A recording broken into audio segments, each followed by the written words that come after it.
What's going on, my friends? I hope you're all doing amazing. Today we're going to be talking about the FX30 and the FX3 brand new update that Sony has just released. And this one isn't really a massive one, but it is a step forward to something positive and what we may see in the future when it comes to firmware updates. Now, the FX3 and the FX30 pretty much got the exact same update, except the FX3 got one thing a little bit more because the FX30 already had that when this was released. So let's get into this video.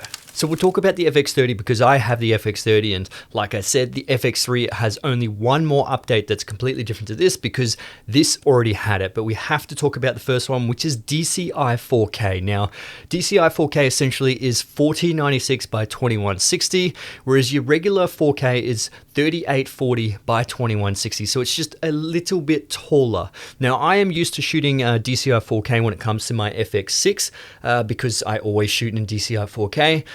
Mainly for the fact that it does give you a little bit extra room in post-production because all my videos are actually 1496 by 2048. So I do a 2:1 aspect ratio. So that's essentially, it helps me out because 1496 already is that resolution. I just can move it left or right. And the great thing about that one as well is that for people who love shooting in 24p, this gives you true 24p. So not 2397. And also when it comes to the shutter speed, you can do 1/48 of a shutter speed. And then obviously with slow motion, you can do 48 frames per second. So that is pretty cool because you can double your frame rate, which is obviously very handy. Or you can be a little bit frisky and film the whole thing in 48 frames per second like what they did in The Hobbit. I don't know, it's up to you, it's creative freedom. But the one thing you do have to consider as well is this only shoots in all-I codec. So it is the uncompressed and very sort of data heavy codec. So it is, I think it's 250 megabits per second when it comes to 25 frames,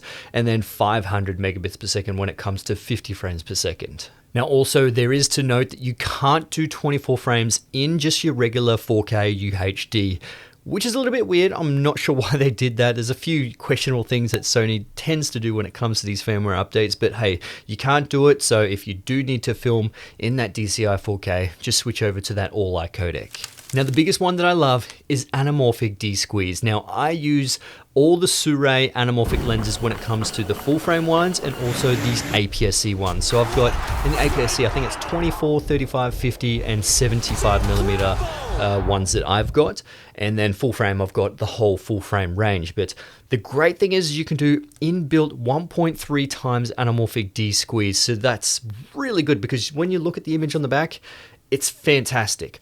But the caveat to this one is that you don't have any IBIS. So it turns off the IBIS and obviously turns off your autofocus, but you know, it's a manual focus lens anyway. But turning off the IBIS could annoy a few people, but you're not meant to use IBIS when it comes to anamorphic lenses anyway. I think Panasonic actually allow you to use IBIS, but you can actually go into the settings and choose, I think, IBIS adjustment when it comes to anamorphic lenses. So, because it does get a little bit funny in the corners and all those kind of things, that's pretty much why. But hey, I'm used to shooting anamorphic lenses on the FX6 without any IBIS whatsoever, but that just means that you will have relatively shaky footage, and I absolutely do suggest trying to make these camera bodies heavier because the heavier your camera rig is, actually the more stable and the more fluid the natural motion is going to actually be. Now, they also do have that 2x squeeze in here as well, but they don't have 1.6 or 1.8, which the full frame Sirui ones are 1.6 times anamorphic squeeze, unless you use that, 2x anamorphic adapter, which I'm not a massive fan of. Hopefully Sony will put it in a future firmware update where you can actually adjust the anamorphic squeeze. Now, another one is obviously they've added these cameras to the Creators app. Now, I did a video with the Creators app that you can use with the A7 IV, the ZV-E1, and I think it was the ZV-1 as well in the Creators app. Now you've got the FX3 and FX30 in that Creators app. Now the last one is changing the camera ID. So you pretty much go into the settings, you can change the camera ID, you can change the reel and the camera position. So this is, I'm used to this on the FX6 or other cinema cameras as well. You can pretty much name that file.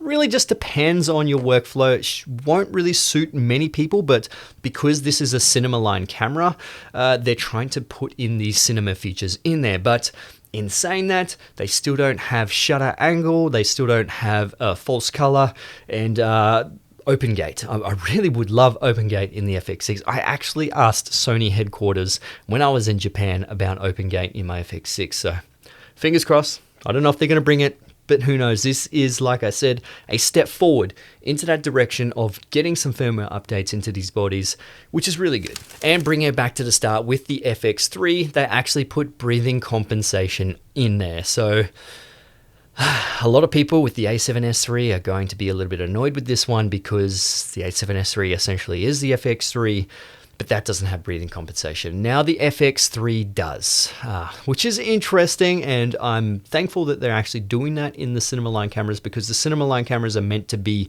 you know, that next step above when it comes to video features, because essentially it's meant to be the video cameras first. But like I said, Sony are doing some good things. Sony are doing some questionable things. So hopefully they're going to be bringing more firmware updates for us in the future. And yeah, thanks for watching, guys. And if you found this video useful, give it a thumbs up. That'd be absolutely amazing. And I'll see you guys in the next one. Thanks for watching. Let's get it.